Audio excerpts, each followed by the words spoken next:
Hello friends and welcome to my YouTube channel unknown boy.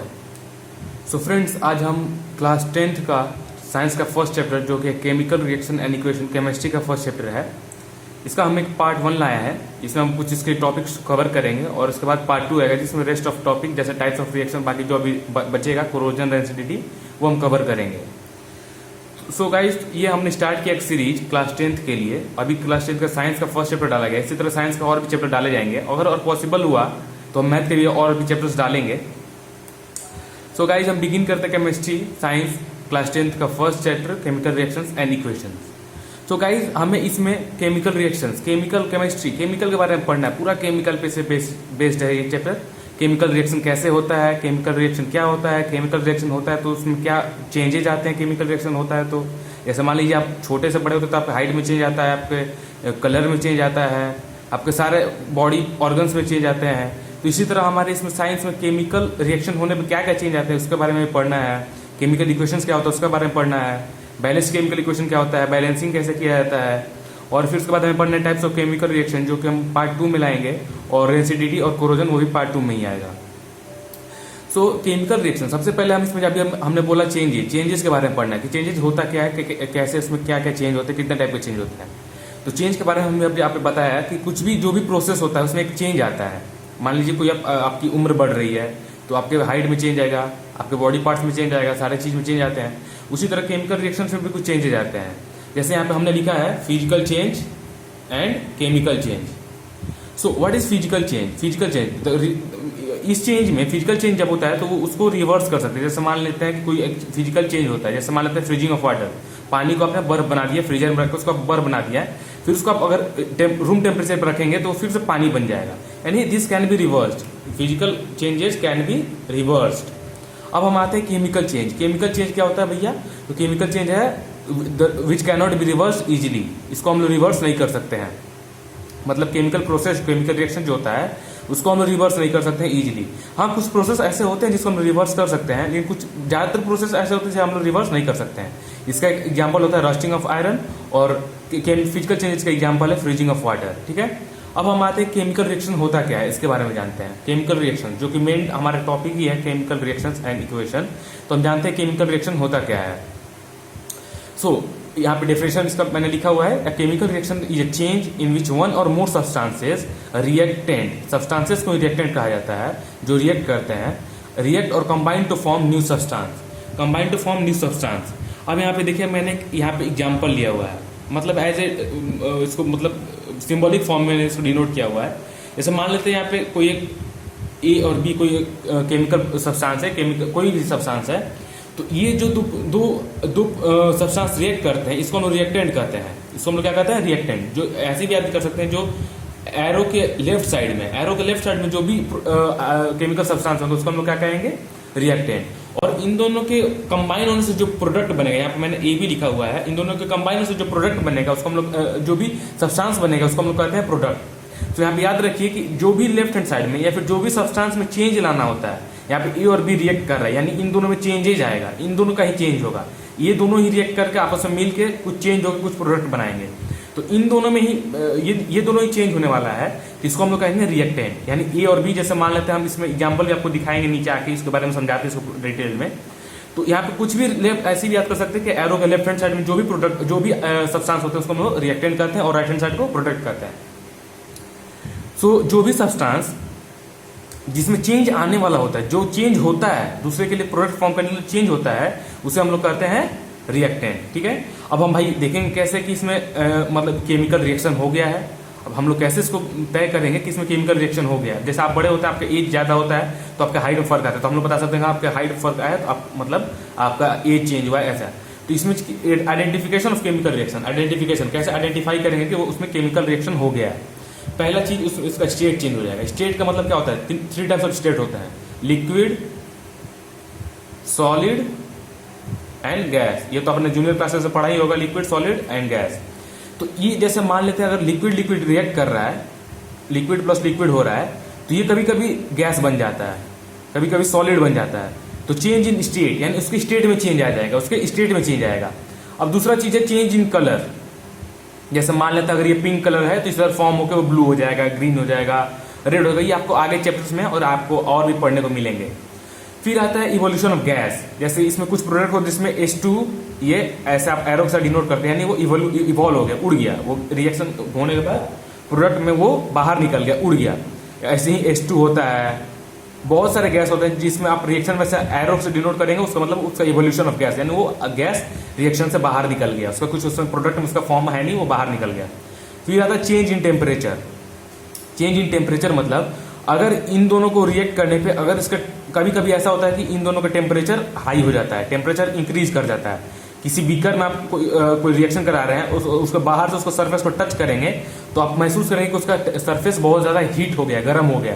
तो इसमें आपको क्या होता है, चेंज इन टेम्परेचर। इसका नॉर्मल टेम्परेचर से क्या होता है, उसका टेम्परेचर हाई हो जाता है। फिर हम लोग आते हैं फॉर्मेशन ऑफ प्रेसिपिटेट। अब हमको देखना है कि प्रेसिपिटेट होता क्या है। प्रेसिपिटेट होता क्या है, कभी आप अपने प्रैक्टिकल लैब में, केमिस्ट्री के लैब में आपको टीचर ऐसे प्रैक्टिस कराएंगे जिसमें आपको कुछ ऐसे रिएक्शन होंगे जिसमें नीचे कुछ उसके सॉलिड पार्टिकल्स, नीचे उसके सॉलिड पार्टिकल्स कुछ गाढ़ा सॉलिड जैसा उसमें नीचे बैठ जाएगा। कभी आपने मिट्टी को पानी में रखा होगा, जैसे बालू को अपने मिट्टी पानी में मिला दिया और उस गिलास में रख के छोड़ दिया, तो आप नीचे देखेंगे उसमें नीचे बालू आके, मिट्टी आके नीचे उसमें बैठ जाता है। उसी जो सॉलिड जो नीचे आके बैठ जाता है, जो उसमें लिक्विड में डिजॉल्व नहीं होता है, the substance which doesn't dissolve in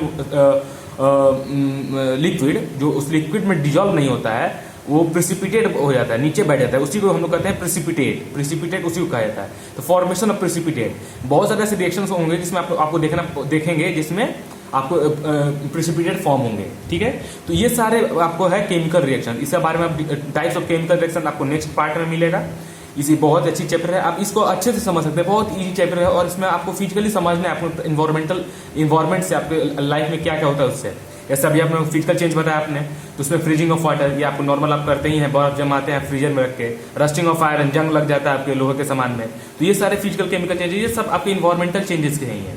तो अभी तक हमने देखा चेंजेस, जो कि physical change, chemical change. Physical change can be reverse, ये रिवर्स हो जाता है। Chemical change can not be reverse easily. ठीक है, फिजिकल चेंज में आपके एग्जाम्पल हो गए freezing of water, chemical change में एग्जाम्पल हो गए रस्टिंग ऑफ आयरन।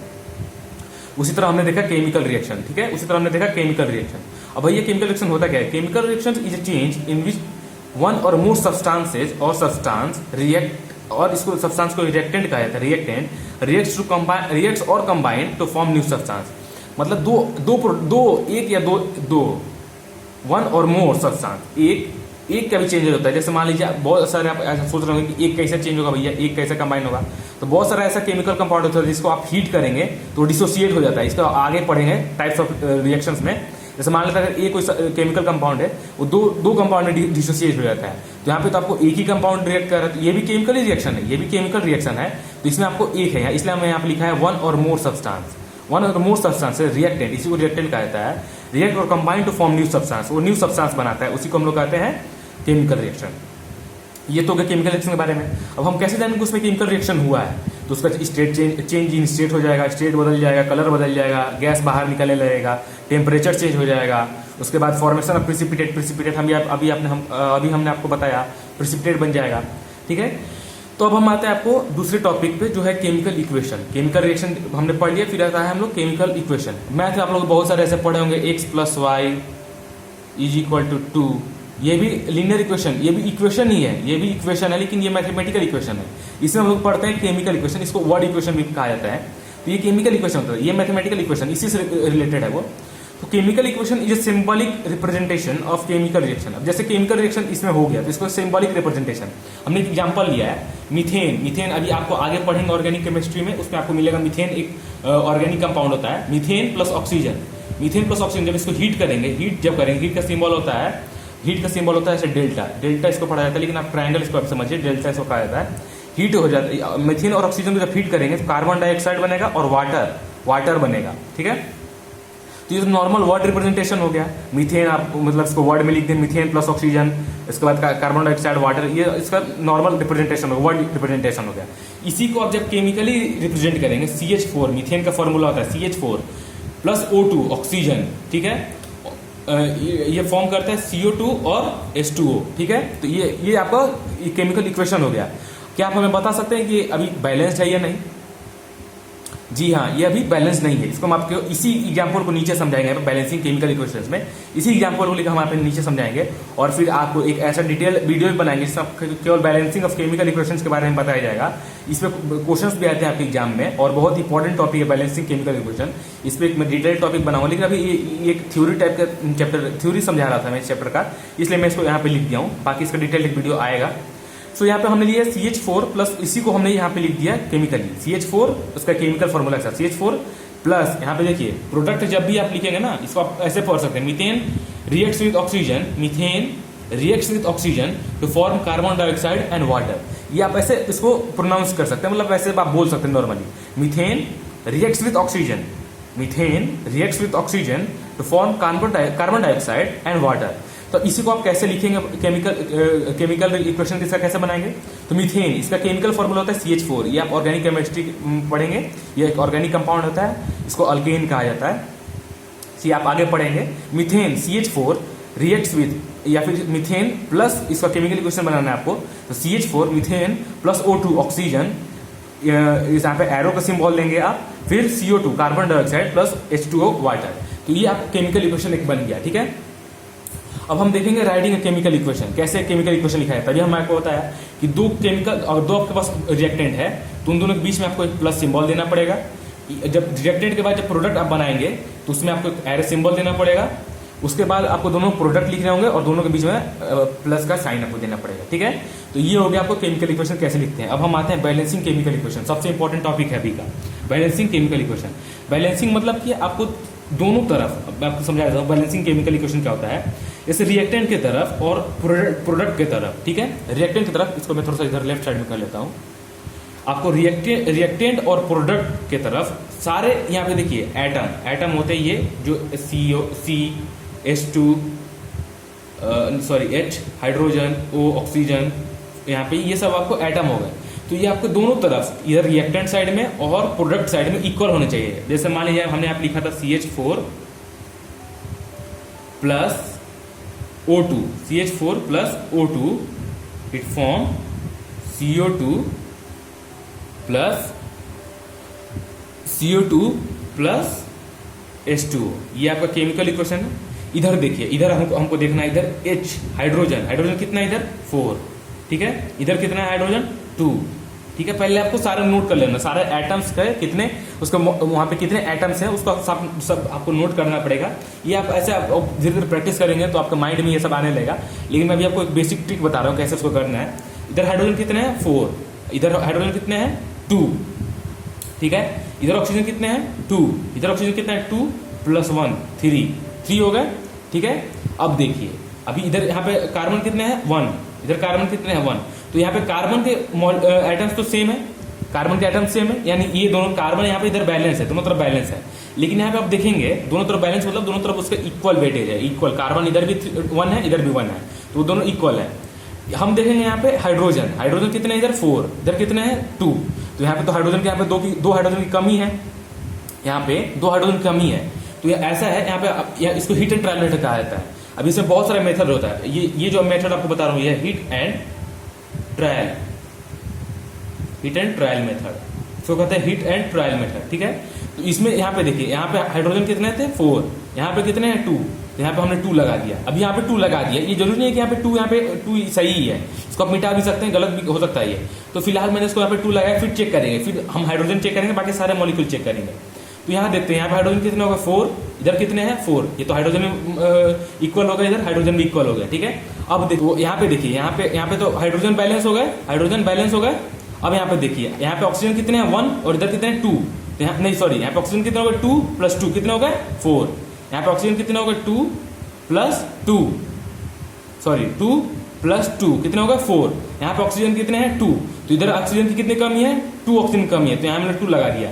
फिर हम सारे को चेक करेंगे, CH4 इधर यहाँ पे C कितना है 1, इधर कितना है C 1 इक्वल हो गया। यहाँ पे H कितना है 4, इधर H कितना है 2 2 जा 4, ये इक्वल हो गया। यहाँ पे ऑक्सीजन कितना है 2 2 जा 4, इधर कितना है 2 4, ठीक है। तो ये बैलेंस हो गया। मैं आपको एक चीज बताता हूँ, जैसे मान लीजिए यहाँ पे O है, ऑक्सीजन हो गया, यहाँ पे 2, यहाँ पे 3 लिख दिया, तो इन केस में इन दोनों को मल्टीप्लाई किया जाता है 3 × 2, यहाँ पे 6 एटम्स है, यहाँ पे कितने एटम्स है 6 एटम्स है। यही अगर आपका रहा O 4, तो यहाँ पे 4 एटम है, यहाँ पे नीचे वाले को 4, ठीक है।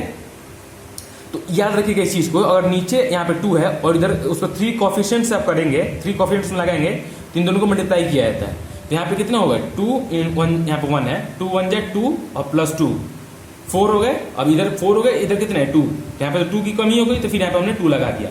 तो इस तरीके से आप इसको बैलेंस कर सकते हैं। इसके बारे में डिटेल में आपको बताता हूँ, डिटेल वीडियो बनेगा इस चीज़ को लेके। बहुत ही इंपॉर्टेंट टॉपिक है ये, बहुत ही important topic exam point of view से। तो अभी इस चीज़ के बारे में हम आगे चलते हैं, इस टॉपिक को फिर मैं आपको एक डिटेल वीडियो बना दूंगा इस चीज़ पे। अभी उम्मीद करता हूँ आपको थोड़ा बहुत इसमें समझ में आया होगा। चलिए, अब एक बहुत ही अच्छा चीज़ आपको यहाँ पे बताया गया है, how to make a chemical equation more informative. Chemical equation तो आपने लिख दिया, ये केमिकल इक्वेशन आप लिख दिया। अब इसमें रहता है कि आप इसको और इन्फॉर्मेटिव को मतलब उसके बारे में उसको और इन्फॉर्मेशन देना है, उस केमिकल इक्वेशन के बारे में आपको और इन्फॉर्मेशन देना है, ठीक है। तो पहला पॉइंट आता है by writing their physical states, by writing their physical states. अब फिजिकल स्टेट जिसमें मैंने आपको बताया लिक्विड, सॉलिड, गैस। तो यहाँ पे CH4, यहाँ पे गैस, ये आप देख रहे हैं यहाँ पे G ब्रैकेट में G लिखा हुआ है यानी गैस। इसी तरह आपको यहाँ पे ब्रैकेट में S लिखा जाता है सॉलिड के लिए, L लिखा जाता है लिक्विड के लिए, ठीक है। तो ब्रैकेट में हमने G लिख दिया यहाँ पे by writing their physical states. Physical state हो गया। रिएक्शन कंडीशन मतलब जैसे यहाँ पे देखिए, यहाँ पे हमने हीट प्रोवाइड किया तो उसके लिए हमने क्या किया, यहाँ पे डेल्टा बना दिया, हीट प्रोवाइड किया तो, ठीक है। बहुत सारा आता है, ऐसे बहुत सारा टॉपिक आता है, जैसे मान लो यहाँ पे प्लस बहुत सारा आपको कैटलिस्ट यूज करना पड़ता है जैसे PD। इसी तरह यहाँ पे रिएक्शन कंडीशन लिखना पड़ता है, कितने प्रेशर पे, कितने टेम्परेचर पे। तो इस एरो के ऊपर आपको डिनोट करना होता है, इस एरो के ऊपर आपको रिएक्शन कंडीशन डिनोट करना पड़ता है। जैसे हीट के लिए हमने आपको डिनोट किया, ट्राइंगल बनाया, इसको डेल्टा कहा जाता है। फिर आता है इवोल्यूशन और एब्जॉर्प्शन ऑफ हीट। इवोल्यूशन और absorption of heat. Evolution of heat मतलब जैसे मान लिया हमने कोई केमिकल रिएक्शन लिखा A + B, ये आपको बनाता है AB, ठीक है। A + B आपको ये AB बनाता है। तो यहाँ पे अगर हम +H लिखते हैं, +H नहीं +हीट लिखेंगे, इसका मतलब यहाँ पे हीट इवॉल्व हो रहा है, मतलब बाहर जा रहा है, निकल रहा है उसमें, प्लस हीट यानी प्रोडक्ट साइड में ये है तो बाहर जा रहा है। यही अगर इस तरह है A + B + हीट, तो ये हो जाता है +AB मान लेते हैं। तो ये इंडोथर्मिक, इसको absorption of heat. Endothermic, exothermic, ये आपको आगे टाइप्स ऑफ रिएक्शन पढ़ने को मिलेगा। एंडोथर्मिक, एक्सोथर्मिक इसी दोनों से रिलेटेड है, इसी दोनों का आपको यूज किया जाएगा। तो एंडोथर्मिक, एक्सोथर्मिक जैसे हीट आपको प्रोडक्ट साइड में मिला तो ये आपको हो गया evolution of heat. Evolution of heat मतलब गैस बाहर निकल रहा है, गैस उसमें आपको हीट आपको वहाँ पे टेम्परेचर हाई मिलेगा। इसमें आप रिएक्शन कराने के लिए आपको हीट देना पड़ेगा, ये भी रिएक्शन कंडीशन है, लेकिन ये आपको डिनोट करना पड़ता है अलग, इसको आप अलग साइड में डिनोट करेंगे। जैसे हीट यहाँ पे दिया, इसको आप कितनी बार आप इसको एरो के ऊपर हीट देने के लिए यहाँ पे ट्रायंगल बना सकते हैं, वो भी हीट ही है। तो यहाँ पे इसका इंफॉर्मेटिव बनाने के लिए आपको 3 पॉइंट यूज करना पड़ेगा। सो गाइस, अभी तक हमने पढ़ा changes, chemical reaction, chemical equation, writing a chemical equation और बैलेंस केमिकल बैलेंसिंग कैसे किया जाता है उसके बारे में हमने बताया। हीट एंड ट्रायल मेथड है, ठीक है।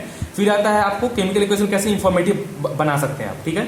तो अभी तक हमने इस चीज को पढ़ा। आगे पार्ट 2 में हम पढ़ेंगे types of chemical reaction, rancidity, corrosion, ये सब हम आगे चैप्टर में आगे पार्ट में पढ़ेंगे। सो गाइस, उम्मीद करते हैं आपको ये सारी चीज समझ में आया होगा। अगर आपको इससे रिलेटेड कोई भी प्रॉब्लम हो, आपको इसमें कुछ समझ में नहीं आया हो, कुछ टॉपिक के बारे में आपको समझना हो, तो आप उसको कमेंट सेक्शन में आप नीचे कमेंट कर सकते हैं। मैं आपको इमीडिएटली आपको उस पर रिप्लाई करूंगा। और गाइस, इसमें बहुत आपको जब एनसीईआरटी पढ़ेंगे, एनसीईआरटी में आपको बहुत सारे एक्टिविटीज दिए गए हैं, जैसे मैग्नीशियम पेपर को बर्न किया गया होगा, ऐसे बहुत सारे उसमें आपको एक्टिविटी दिए गए हैं जो आपके प्रैक्टिकल लैब स्कूल खुलने के बाद, लॉकडाउन के बाद आपके प्रैक्टिकल लैब में आपके टीचर्स कराएंगे, ठीक है। तो वो सब आपको पढ़िए, अगर पॉसिबल हो तो आपको यूट्यूब पे सर्च कर लीजिए उसको, आपको बहुत सारे उसमें मिल जाएंगे, आप प्रैक्टिकल में आप उसको देख सकते हैं। वो भी इसी सब पे है, फिजिकल चेंज क्या होता है, उसमें कौन कौन सा चेंज होता है, वही सब दिखाने के उसमें एक्टिविटी किया गया है, ठीक है। तो अभी तक हम उम्मीद करते हैं आपको changes, chemical reaction, chemical equation, writing chemical equation, balancing chemical equation, या फिर how to balance chemical equation, उसके बाद how to make chemical equation more informative, ये सब समझ में आ गया होगा। तो अगर आपको कोई प्रॉब्लम कमेंट कर दीजिएगा, और पार्ट 2 के लिए आप हमारे चैनल को सब्सक्राइब कर दीजिए गाइस। और उम्मीद करते हैं आपको इस टॉपिक में कोई प्रॉब्लम नहीं होगा अभी तक में, और कोई प्रॉब्लम होगा तो आप कमेंट कीजिए। और गाइस, थैंक यू, और सब्सक्राइब कर लीजिए। Thank you so much.